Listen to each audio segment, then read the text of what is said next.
Salut à toi entrepreneur, j'espère que tu vas bien. Aujourd'hui, on va parler de colocation, mais plus particulièrement de taxe d'habitation. Voilà, sujet d'actualité puisque récemment, on a vu que, bon, j'en reparlerai plus tard dans la vidéo, mais qu'il y avait une suppression progressive de cet impôt.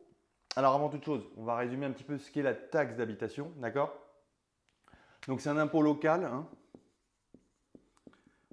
Hop. Donc établi en fonction de, allez, grossièrement, alors je sais qu'il y a d'autres choses, mais de la surface du bien, des revenus, des personnes qui sont à l'intérieur du bien ou non, hein, ça c'est, et de la valeur cadastrale du bien. D'accord? Donc grossièrement, hein. Donc c'est à demander au 1er janvier de chaque année. D'accord?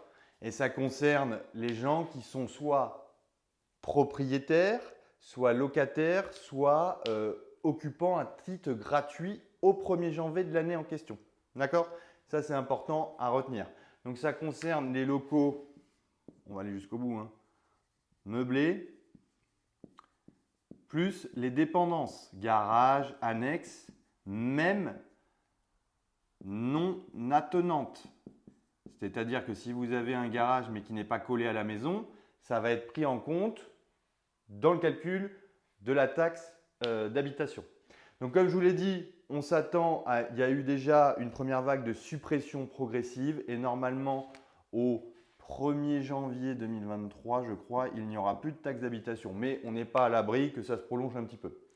Donc concernant la colocation, c'est vrai que c'est…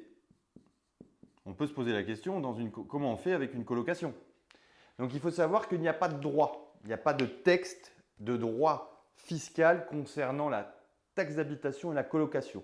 Donc, on fait un petit peu ce qu'on veut. Enfin, un petit peu ce qu'on veut. Non, on s'adapte à ce que nous imposent les impôts, mais il n'y a rien de juridiquement officiel. Voilà, d'accord? Donc, pour la colocation, il faut savoir que c'est une seule taxe. Ça va être une seule taxe qui va être établie au nom d'un colocataire en titre, ce qu'on va appeler colocataire en titre. Ça veut dire quoi? Ça veut dire que il va falloir désigner, alors moi je vous le conseille de le faire en amont, d'accord? De le préciser. Alors si vous avez votre bien en gestion locative par une agence, les agences ne sont pas forcément très au courant, donc de leur dire voilà, c'est un seul colocataire, bon ils savent, hein, mais c'est assez récent, les agences qui font de la gestion de manière spécialisée dans la colocation. Donc s'il y a un colocataire, d'accord, qui va en son nom, en tant que locataire de sa résidence principale, qui est la colocation, d'accord, qui au 1er janvier, comme est dans les lieux, recevra une taxe d'habitation en son nom, en fonction de la surface du bien, en fonction de la valeur cadastrale du bien, en fonction de ses revenus, d'accord?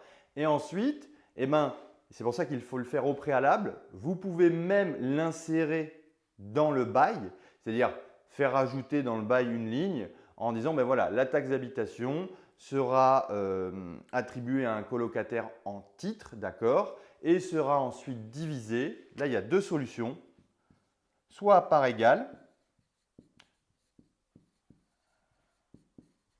hop, donc s'il y a 4 colocataires, la taxe d'habitation est à 2000, 4 fois 500, soit au prorata, ce qui serait plus logique, mais plus compliqué, au prorata des revenus de chacun.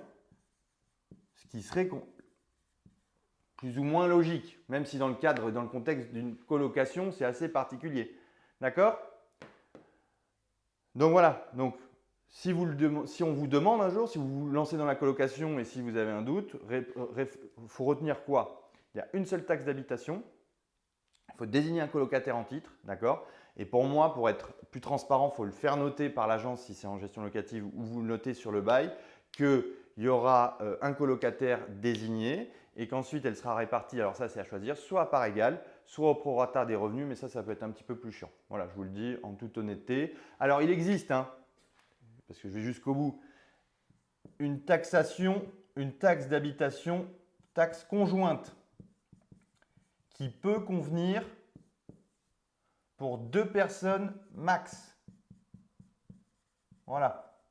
D'accord? Donc si on fait une coloc de 2, on peut demander dans ces cas-là, c'est notamment pour les gens qui sont ensemble, hein, les couples, mais ça peut être retranscrit et c'est toléré pour les colocations de 2 personnes. D'accord? Et je terminerai par un petit tips. Alors, ça ne va pas vous faire gagner des milliers et des cents, mais ça peut être bien perçu par vos futurs colocataires.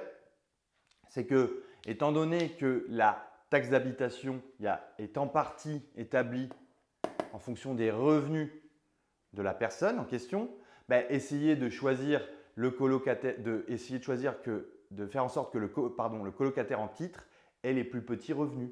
Voilà. Ça fera que globalement, ben, la taxe d'habitation sera moins importante que si vous prenez un colocataire qui a d'énormes revenus. Après, ils se débrouillent entre eux, je vous l'ai dit. Dans le cadre d'un partage à part égale, ça peut être intéressant.